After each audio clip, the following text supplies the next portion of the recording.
Angkatan bersenjata Ukraina terekam sedang mengevakuasi rekan seperjuangan yang alami luka di sekitar wilayah Bakhmut.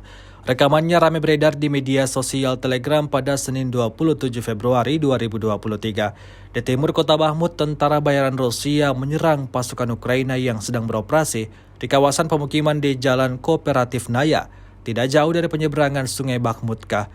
Prajurit yang sedang dievakuasi ini merupakan salah satu korban.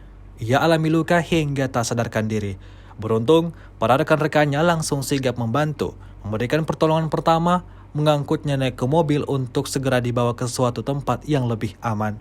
Hingga video ini beredar, beragam komentar dituliskan warganet.